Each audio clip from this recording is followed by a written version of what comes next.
بسم اللہ الرحمن الرحیم۔ ناظرین، پروگرام آسان دین کے ساتھ میں ہوں علی مرتضی طاہر۔ تو ہمیشہ کی طرح آج بھی بہت ہی ایک اہم ترین مسئلہ کے ساتھ ہم آپ کی خدمت میں حاضر ہوئے ہیں۔ تو سب سے پہلے ہم جانیں گے سوال اور پھر اس کے بارے قرآن و حدیث سے ہم دیکھیں گے اس کا جواب کیا ہے۔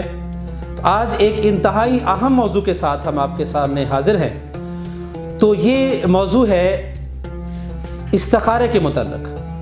سوال ہمیں یہ آیا ہے کہ آج کل جگہ جگہ لکھا نظر آتا ہے قرآنی استخارہ مسائل سے چھٹکارا۔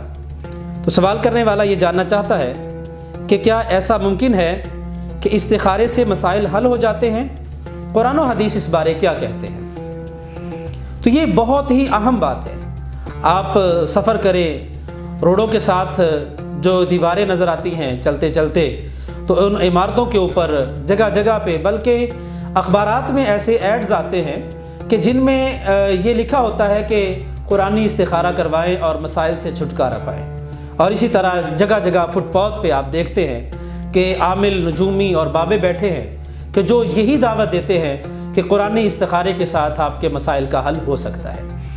آج ہم جانیں گے کہ کیا قرآن و سنت ہمیں یہ بتاتے ہیں کہ استخارہ کرنے سے مسائل سے چھٹکارا ہو جاتا ہے۔ اصل میں آج ہمارا یہ ایک مزاج بن چکا ہے کہ ہم ہر کام تیار حالت میں لینا چاہتے ہیں، ریڈی میڈ صورت میں ہم اپنے لیے دین کے معاملات کو بھی لے آتے ہیں۔ تو یہ استخارہ عربی زبان کا لفظ ہے جس کا معنی ہے خیر مانگنا، بھلائی مانگنا۔ تو یعنی یہ نبی صلی اللہ علیہ وسلم نے بتایا ہے کہ جب کوئی شخص کام کرنے کا ارادہ رکھتا ہے تو وہ اللہ تعالیٰ سے خیر کا سوال کر لے۔ سب سے پہلے یہ دو حصوں میں اس کا ہم جواب دیں گے۔ سب سے پہلے یہ بات کہ کیا استخارہ کسی سے کروایا جا سکتا ہے؟ دوسرا یہ ہے کہ استخارہ کرنے کی شریعت نے ہمیں کیا ترغیب دی ہے اور کس طرح سے استخارہ کرنے کے بارے بتایا ہے۔ سب سے پہلی بات یہ ہے کہ استخارہ کیا کسی سے ہم کروا سکتے ہیں؟ تو یہ شریعت میں بالکل بھی جائز نہیں ہے کہ کام کسی نے کرنا ہے۔ مثلاً کام کیا ہے؟ اگر کسی شخص نے اپنے بیٹے یا بیٹی کا رشتہ کرنا ہے، ان کا نکاح کرنا ہے، شادی کرنی ہے، تو وہ وہاں پہ استخارہ کرے۔ کسی شخص نے کوئی کاروبار کرنا ہے تو وہ استخارہ کرے۔ استخارے کا مطلب ہوتا ہے اللہ تعالیٰ سے خیر کا سوال کرنا۔ اور جو استخارہ کی دعا بتائی گئی ہے وہ دعا بھی آپ اس کا ترجمہ پڑھیں تو اس میں یہی ہے کہ اللہ میں تجھ سے خیر کا سوال کرتا ہوں، میں تجھ سے بھلائی مانگتا ہوں، تو علم والا ہے میں نہیں جانتا، اے اللہ تو آنے والے وقت کے بارے جاننے والا ہے، تو غیب کو جاننے والا ہے میں نہیں جانتا، اللہ تو ہر چیز پہ قادر ہے میں کسی چیز پہ قادر نہیں ہوں۔ تو یہ استخارے کی دعا کے اندر یہ باتیں شامل ہیں۔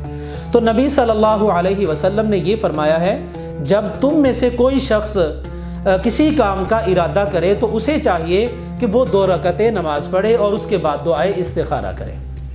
تو یہ ہر اس شخص کے لیے بتایا گیا ہے جو کام کرنا چاہتا ہے۔ اب یہ نہیں کہ کام میں کرنا چاہتا ہوں میں اپنے لیے کہوں کہ کوئی اور استخارہ کرے، یہ بالکل شریعت میں جائز نہیں ہے، قرآن و سنت کے مخالف ایک عمل ہے۔ اس لیے ایسے لوگوں کے جھانسے میں نہیں آنا چاہیے، اور یہاں پہ جا کے لوگ اپنا پیسہ بھی ضائع کرتے ہیں، اپنا ایمان بھی ضائع کرتے ہیں، بسا اوقات اپنی عزتیں بھی گنوا بیٹھتے ہیں۔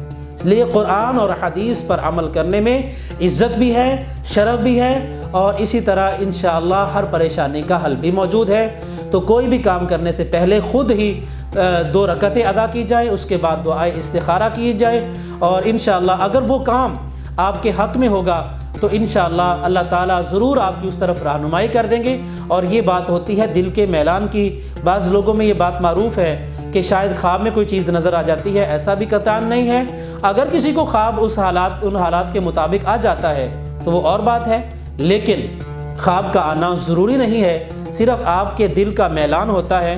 اگر تو وہ کام آپ کے حق میں بہتر ہے تو اللہ تعالیٰ کی طرف سے آپ کو سکون دیا جائے گا، آپ اس کی کام کی طرف مائل ہوں گے، اطمینان ہوگا آپ کو۔ اگر وہ آپ کے حق میں اس وقت میں یا آنے والے وقت میں اچھا نہیں ہے تو وہ کام آپ کے لیے کسی بھی وقت میں پریشانی کا باعث بن سکتا ہے، تو آپ کا دل اس سے نفرت کرے گا، آپ متذبذب ہوں گے، پریشان ہوں گے، میں کیا کروں۔ تو یہی ایک کیفیت ہوتی ہے کہ وہ کام آپ کے حق میں بہتر ہے یا آپ کے لیے نقصان دہ ہے، یہی چیز استخارہ کے اندر ہوتی ہے۔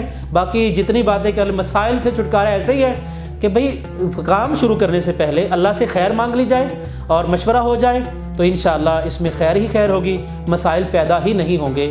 بریک کے بعد انشاءاللہ ہم اس سوال کے دوسرے حصے کی طرف بڑھیں گے۔ تو اس سوال کے دوسرے حصے کے لیے ہم انشاءاللہ بریک کے بعد آپ کی خدمت میں حاضر ہوں گے اور اس سوال کے بقیہ حصے کا جواب دیں گے۔